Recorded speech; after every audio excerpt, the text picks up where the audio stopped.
YouTube, what's up? It's your boy Crypto J coming at you with another J Talks Crypto. If you're new to the channel, hit the subscribe button, the bell notification. This video is being brought to you guys by repurpose.io. If you guys are looking for an auto poster, this is exactly what I use for my channel. Every time I post a YouTube video, it posts to all my other platforms automatically. You could try it for free. You get 10 videos for free using the link in my comment section below. Check it out. On a mission to hit 100,000, and I can't do that without you guys. Today we're going to talk about some Bitcoin. We're going to talk about some Toshi Coin.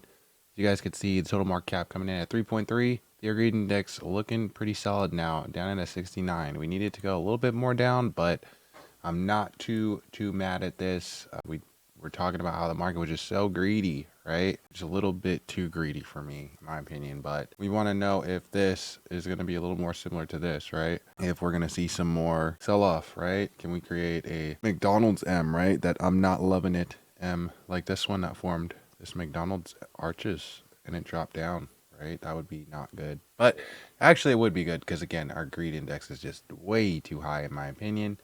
But it might lead us to a little bit longer of a correction. So either way, I'm looking for opportunities in the market, as always, guys. I'm always looking for opportunities in the market. I'm never bearish long-term on crypto personally, but that's just my personal opinion that I feel like I'm early into crypto. So maybe I'm not, maybe we're late. I don't know. I don't think that Bitcoin is topped out yet. We just haven't seen a market top yet. And one thing that I was telling you guys is that real price action happens on a Thursday, and today's Thursday. And hopefully we could see a breakout. You know, we're already starting to see a little bit of possible double bottom here. And again, I'm just hoping, you know, again, the Thursday thing is something that is only on this channel. I don't know that that is true. Just an indicator again that I use. Again, possible double bottom here. This could be bullish. 1 year chart, again, creating that bull flag that I was telling you guys about. And you know, it's interesting because Coinbase just got hacked today, and so it's just very interesting that we're still pumping regardless. The market just does not care, right? Bybit gets hacked and the market dumps. Coinbase gets hacked and we pump. Somebody said Bitcoin's next top will be around 160K. I don't know about that. I mean, anything can happen, right? Anything can happen. We did talk about that golden ratio multiplier. We talked about the pi cycle chart. We talked about the stock to flow. We talked about a lot of those long-term indicators. If you guys have been watching, we've been talking about those.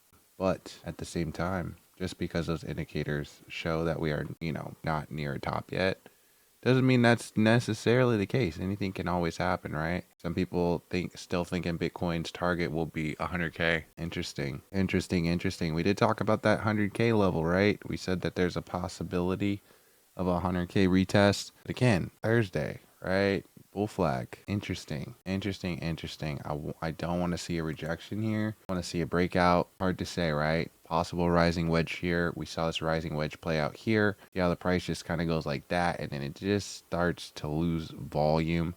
We don't want to see that happen again, right? You see we had a rising wedge here. This could be a bearish pattern. At the same time, again, possible double bottom here. This could be a bullish pattern. We have a couple different things, you know. Then you go on the 1 month again, possible double bottom here. Also possible shoulder forming here, which is a bearish pattern. And then again, on this long-term chart, you got a lot of bullish activity going on in the 1 year, right? Cup and handle, bullish, bull flag, bullish, double bottom, bullish. There's like 3 bullish things on the 1 year. And I take those things into consideration when I look at the chart, especially the long-term indicators that are pointing to a positive direction. And so there's a lot of long-term indicators, including again our stock to flow, some of these more longer term indicators that indicate that again we might still see some highs on Bitcoin, including, as a matter of fact, our Bitcoin logarithmic chart too. We've been talking about the logarithmic chart and the fact that we just haven't seen a blow off top to this cycle yet. You know, maybe we do see a little bit of consolidation, but usually our cycle ends with like a blow off top. You see how we have this big climactic ending to our cycle? We just haven't had that. It's just kind of been boring price action, in my opinion. I mean, not boring, but I would say this is more like reminiscent of, again, what we've been talking about was Trump's last cycle, right? 2016 cycle. And I want to know again if we are creating a similar type of pattern, right? This, what would be an accumulation zone, possibly, You know, things could always turn around. We don't know the future. I'm not telling you that that is guaranteed to happen. Again, there's a lot of things that are going on right now. There's a lot of bullish things that are going on. You know, Trump going to Saudi Arabia and meeting with all these different people and talking about stocks and literally telling people to buy stocks. And then again, you get just hit with the Coinbase hack just the other day, or just today, really. So sending just a lot of uncertainty through the market, which again is not crazy bad, because again, we were just way too bullish in my opinion.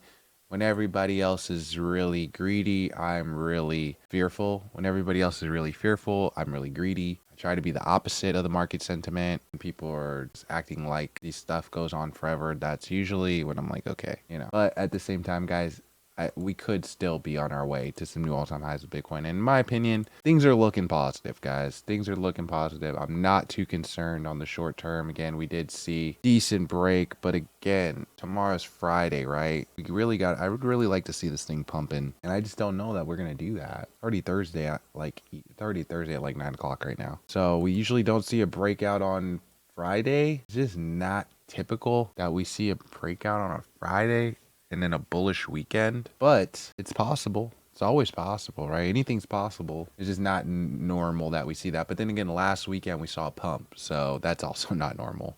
Let's talk about some Toshi Coin. As you guys could see, Toshi Coin kind of moving with the market. Well, we were seeing some more red earlier today, but seems like it's possibly, you know, starting to pick up with some of this volume that's coming through the market. Maybe again, possible double bottom here on our RSI. If we can continue flowing on the 1 hour, on the 2 hour, looking like again, also wedge forming here, double bottom here on the RSI. One thing I'd be paying attention to is this bottom Keltner channel. We talk about sometimes this could be a slippery slope when we start trending underneath this third level of this Keltner channel. Now we're going to have this upper level working as a zone of resistance. So you could see on like some of these, like you see how we like create this possible double top right here. We touch this second level twice, and then we create this little flagpole with a flag, and we reject it off the bottom level. And then now again, are we creating another bear flag? You know, another rejection could send this thing down. But at the same time, Toshi has also fell below this third Keltner channel before, and it's been a really good thing, because as you guys could see on some of these more longer term charts, when it's fallen below this third level, it's actually not a bad accumulation zone before a pump, right? Right here, same thing. Right here, same thing. Right here, same thing. You know, so just because we're trending now below that third Keltner channel doesn't necessarily mean that it's the end of the world. You know, at the same time, we do just have to be a little bit careful. 4 hour looks like we might be recovering. We need to really start printing some green on this candle in order for this thing to stay looking solid, right? Each one of these candles represents 4 hours, and as you guys could see, just hasn't been getting a lot of volume, which is indicated here by the RSI as well. So I would just be looking for more volume, hopefully coming on Toshi. Hopefully, right? One day, kind of just chilling. But the question is, again, are we going to be able to build off of this, or are we going to drop down below? I told you guys that yesterday I needed to see 2 good closes, right? And we got 2 red closes, but this close is not closed yet, right? This candle's not closed, so anything could still play out. Again, we're still not looking terrible on some of these more longer term intervals, and so I'm not too concerned. As a matter of fact, our 3 days looking pretty nice. If we could just bounce off of this top level, we're looking crazy. With 1 month is telling me to have a little bit of patience with this, and that these things take patience. But as always, guys, you know, this market is highly volatile. Anything can happen. As you guys could see just today, Coinbase getting hacked. This could be something that could be very bad for the market, right? This could definitely be something that can, you know, be something similar to Bybit, right? We watched Bybit get hacked at like 96K. We dropped all the way down to like the sevens, right? 70 something, nasty, 74, something like that. So again, can, you know, this be a shakeout? Can this be a bull trap, or are we going to start sending? It'll be interesting to see. A lot of people, somebody's saying short the rip, buy the dip. You at 96 to 97. We're going long. Interesting. So he's saying that we're going to see a rejection, and then we're going to see a retest of 96, 97, which is up under that 100K resistance level. Some people have been throwing around that 95 million, or that 95K level of support. But we'll see, man. We'll see. Nobody knows, right? Nobody knows. But again, I do like the fact that we're starting to simmer down a little bit on that fear greed index, because them boys was chomping at the bit. They were chomping at the bit. Some of them got wrecked. But that's what happens, guys. That's why I always tell you, patient, you know, and don't go all in. Stop going all in. You know, just because Bitcoin's about to reach a new all-time high, you feel like it could pump up, it's not mean to go all in. This could also, again, we've been talking about, be a rejection up here and another retest, right? It wouldn't be the end of the world.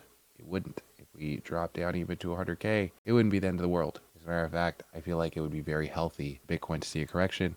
I think it's very healthy that Toshi Coin right now is seeing a correction. Toshi Coin just went up like 167% or something crazy like that in the past week. So again, I don't think it would be bad if Toshi Coin did decide it wanted to correct down to some of these lower ranges. And some of these ranges may be kind of painful for some of you guys, like this 265 million range, or down here at this 225 million range, right? But at the same time, even if we drop down to this level, which is what I told you guys last time when we dropped down here and everybody thought it was the end of the world, because we created this nasty pattern, and then we drop down under here. Even if we do drop down under here, guys, we are still in an uptrend. We are still flowing within these Keltner channels, and so I would not be concerned of a 225 Toshi Coin. As a matter of fact, I would be kind of stoked if that happened, to be honest with you, because I'm looking to buy this thing at the cheapest price possible. I still think this coin can go to $1 billion and much more if we have an altcoin cycle. Definitely one of the top coins, even though, again, this is the Coinbase coin. I feel like Brian Armstrong's coin and his exchanges got hacked. Like, what the heck, man? I don't know. I've been getting so many text messages also, like text messages, phone calls, all kinds of people, like scammers and stuff like that. And really, this really started to me like maybe 3 or 4 days ago. And so I feel like they're a little late on talking about this. I feel like maybe they tried to do some damage control or something like that. But it's just kind of crazy what's going on. I don't know if any of you guys have been getting the same problems. I was having problems getting into my Coinbase account. I was luckily able to get into it. Thank God. Got lucky. But it took me literally all day to be able to do it. And again, I'm glad that I was able to get in without needing support, because Coinbase support is a nightmare, man. Just absolutely a nightmare. But again, guys, this is why I always tell you guys, if it's not in your wallet, not your keys, not your crypto, right? Start keeping your coins in a wallet, guys. As a matter of fact, the best wallet to use is a hardware wallet, right? I will leave you guys a link below to a really good hardware wallet that I would recommend you guys use versus having your money on an exchange. As you guys could see by the Bybit hack, by the Coinbase hack, these exchanges are not safe places to keep your cryptocurrencies for long periods of time. Really, they're just places to cash out, and that's about it. But at the same time, you just have to understand that keeping your money on exchange has a massive amount of risk. The best place for your crypto is in a hardware wallet, because even these other external wallets, like these other just wallets like MetaMask and all these other wallets, right? Phantom Wallet and all that stuff, they're still vulnerable to hackers and stuff like that. If you have a hardware wallet, you don't have to be as worried, right? So again, I do recommend a hardware wallet. Ultimately, it's your decision where you put your money. I also think that keeping your money in multiple places is not a bad idea, especially those of you guys who have larger accounts.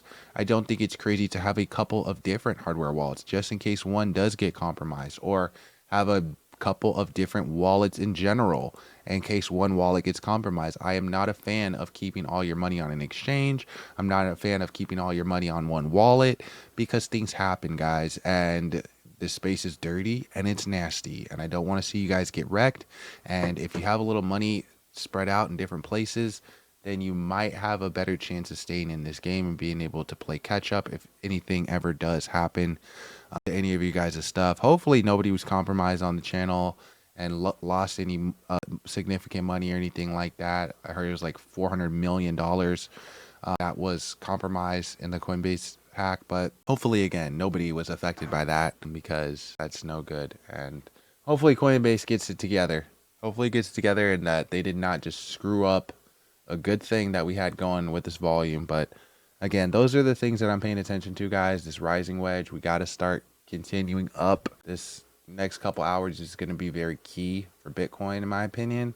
we got to start seeing a close above 105. As you guys can see here, we got to get back above 105. We need to start printing some big green. Otherwise, again, we're going to start printing some big red because we got a rising wedge forming here, just like we had it forming here. And we need to start printing green here, or else we're going to see a breakdown in the market. Again, we don't want to see that because, you know, that's going to cause a lot of shorts to come in, right? These guys are playing the market too, right? It's an active market. It's a live market. You have to understand that. And some people get upset when I point out a bear trend, but at the same time, guys, I've swung trade, I day traded, I've scalped, all that kind of stuff. I know what these guys are looking for, right? So just understand that the trend is your friend, and you know, you can go against it all you want, but I don't think that's a good idea. I just look at zones of accumulation when I feel like I can get my foot in the water. At the same time, I don't know when things are going to break out. I don't know when if it's going to drop down another level. I don't know when it's going to, you know, decide it wants to pick up in volume. I just go by indicators. That's all these indicators are, guys. They're just indications of what could possibly happen. But at the end of the day, guys, this market is totally undecided, and it's really up to the market what's going to happen. So again, guys, I just give you guys the best I can. It's not financial advice. Don't go out and buy stuff just based off of things that I say. Do your own research, right? Educate yourselves.